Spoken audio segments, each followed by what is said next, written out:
Hey guys, and welcome back to my channel where today we are going to talk about all the books that I read in the month of July. July was a very good reading month for me, even in spite of DNFing very many books. So let's jump right in. And the very first thing that I want to talk about is the Kate Daniels series books that I read. I read Magic Strikes, Magic Bleeds, and Magic Slays, which is books 3, 4, and 5 in the Kate Daniels series by Ilona Andrews. This is an adult urban fantasy series that follows our main character of Kate Daniels, and she is a liaison between the Mercenary Guild and the Knights of the Order. At least in the books 3 and 4. In the 5th book, she actually has struck out on her own as a private investigator. But she lives in an alternate world, Atlanta, Georgia, where magic comes in waves, and when it does, everything technologically inclined kind of dies. So, in the first book, one of Kate's allies calls her asking for help and then goes missing, so she throws herself into that particular investigation. Now, this was good. So, the first two books, Kate was not a character that I loved. In this, she is turning into the character that I know and love. The development was very evident. She was just so much better. We had some interesting background reveals for Kate that we had been kind of dancing around a little bit in the first two books. The plot was generally something that I really enjoyed. Even like everything about it was just driving, and I just really liked it.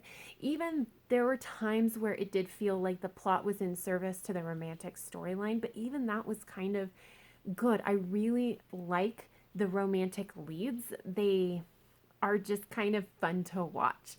So I didn't really mind when the romance stuff kind of took over.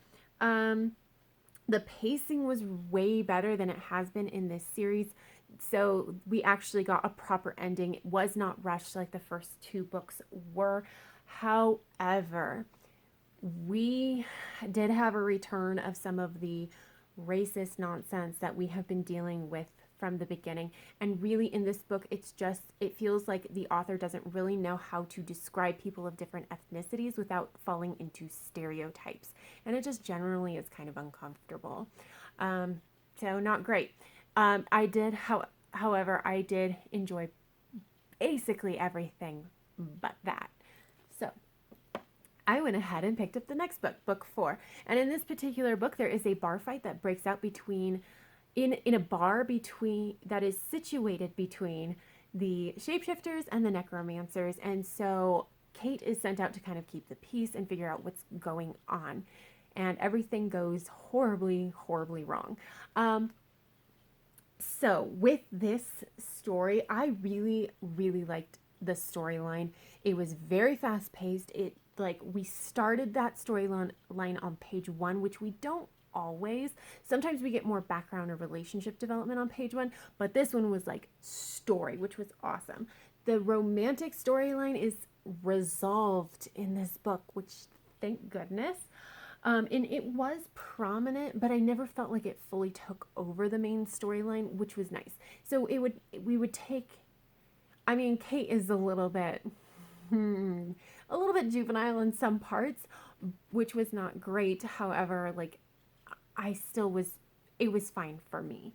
The world development is good. We get more world, history and backstory for Kate.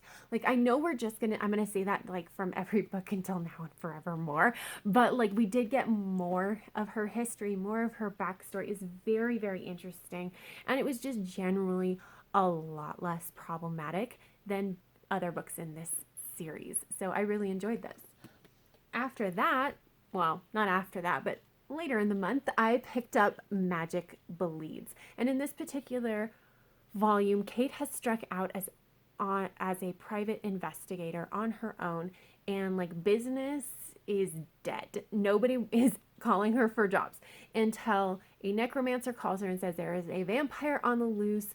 I need your help. And when she ends up asking why, they give her the runaround. And then she finds out it's not an isolated incident, so she goes ahead and investigates. Now, there were definitely parts of this that I really, really liked. We got some phenomenal backstory on Kate again with the backstory, right? But we got a few big reveals, which were so good. Then we did expand out this world building, so we met other magic users. It's been very clear from the beginning that like how Kate uses magic is not the only way, and we finally met a lot of different groups, and it was really cool to see that. The relationship development and just the general interactions between the various characters were so good. I love Kate and her best friend Andrea. They just make me happy. There was some general like miscommunication trope that I didn't love. However, it was done in a way where I was like, this is kind of understandable. And honestly, as soon as they were able to talk to each other again, they did, and it was resolved immediately. And I was like, okay, fine, I'll take it. I'm not going to yell too loud about that one. The biggest actually weakness of this book I thought was the story. I just didn't find it all that gripping. When I was done, I was like, I guess it's fine. There was so much other cool stuff going on in this book that was not story that it definitely made up for the storyline that I just thought was okay. But we did have a few problematic word choices in the beginning of this book. It is, if I remember correctly, it's 2 instances in the first half. So once you get to the second half, it should be fine. It was just, it happens. In this series, unfortunately, it happens. We're just going to hope that the next book has nothing problematic.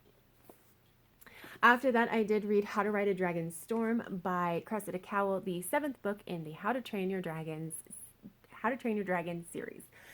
This is the series that my older child has been asking me to read each month, and so I am obliging him so that we can talk about it. And I don't love this series because it is an elementary school series, and I purposefully just don't read those. They're not really for me. And what I'm finding more and more is that I don't love the absurd situations, as like in this case, where in this particular book, Hiccup Horrendous Haddock III is trying to win a swimming competition. Only this competition is where the person who stays out the longest and manages to come back wins. And like, of course, things go immediately awry. And I was just like, of course it does. But it was absurd. And I was like, not my cup of tea. I did like that Hiccup made a promise that kind of actually made things much more difficult for him, but he kept it. And so I really appreciated that. However, I didn't love that a lot of things just happened to Hiccup. He didn't really have a ton of agency. And I didn't love the ending because it felt very Deus Ex Machina, man. It really just wasn't my thing. But honestly, it was still one of the better books of this series. So, again, I don't read elementary school, so take my review with a grain of salt. But after that, I did read Double Blind and Killbot, books 3 and 4 in the Sirantha Jax series by Ann Aguirre. This is an adult science fiction series that follows our main character of Sirantha Jax, who is a jumper. She is the person who is navigating the spaceship as they warp from one point to another. And in Double Blind, she has been asked to go be a diplomat to an alien planet in the hopes of securing a treaty. Now, this book is slower than previous books. The previous books were very action-oriented. However, this is much more political in nature. And honestly, politics is just slower. And so it just, it's not as slow as most political books are. However, it was slower than a Sirantha Jax novel generally is. It did feel better, however, after the halfway point. There was relationship development that was extremely important that happened in this book, and I was very excited to see it. Sirantha actually helped one of her crew members in a very unusual way, showcasing her particular talents very unique talents that will definitely be important later.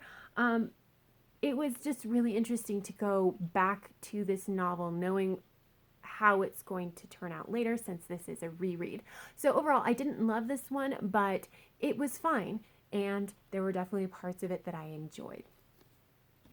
After that, I read Killbot. Well, later in the month again. I read Killbot, which is book 4, and it is that Sirantha and her crew are trying to recruit people to be members of the Armada, because there is a different alien race that really thinks that humans are tasty, and they are going to be taking over are attacking much more frequently, and so they're trying to come up with an armada to kind of fight back. Now, this is not a book that I really loved.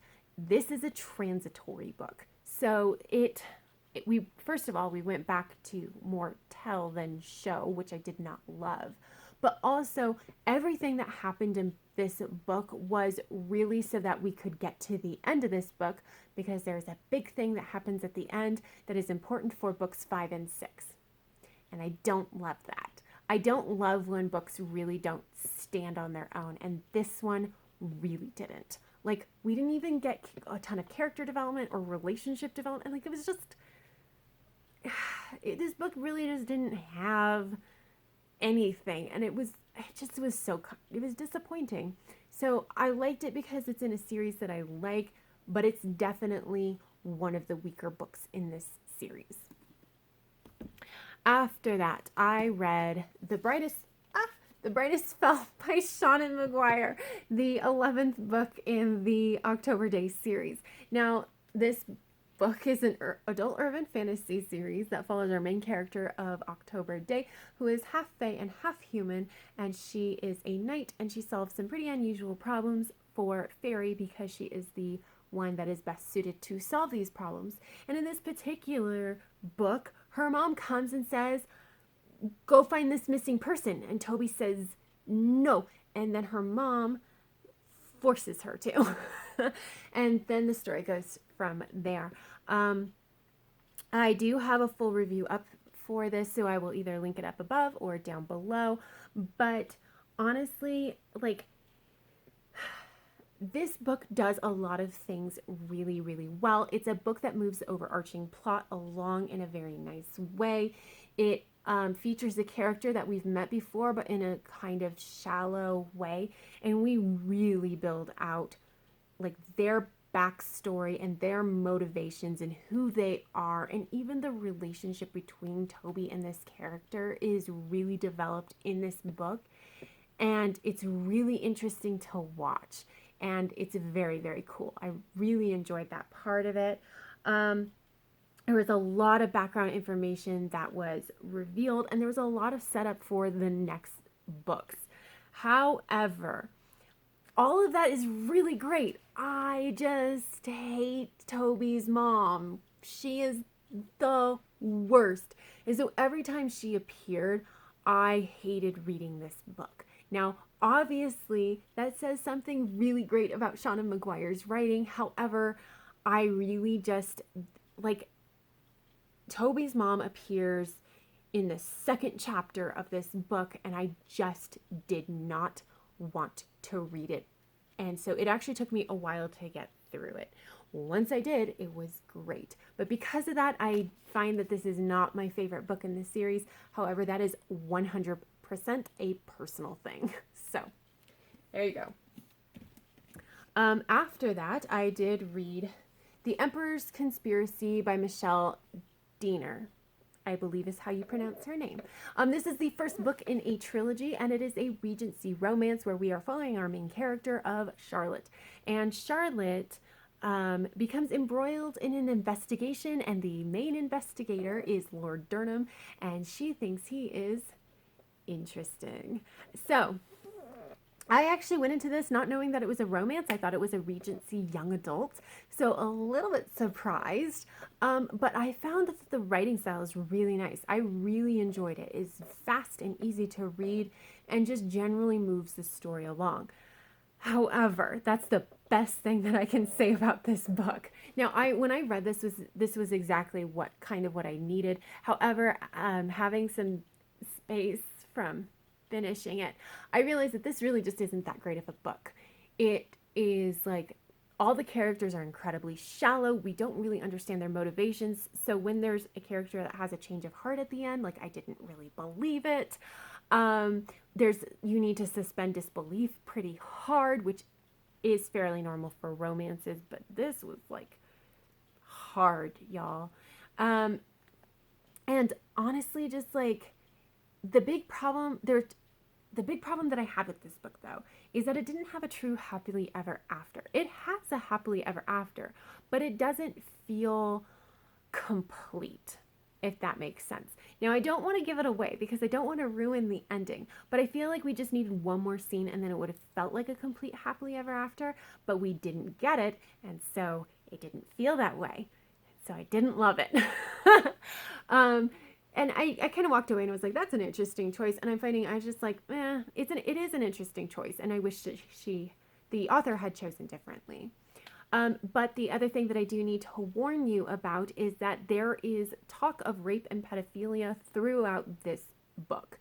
And it's not generally, there's not like graphic rape scenes or anything, but you should know this because the very first chapter of this book, Charlotte intervenes because she realizes that these two boys are going to be going away for a weekend at a pedophile's house. And she intervenes so that that does not happen. And she knows this because that guy tried things with her. And we do find out what exactly happened later on.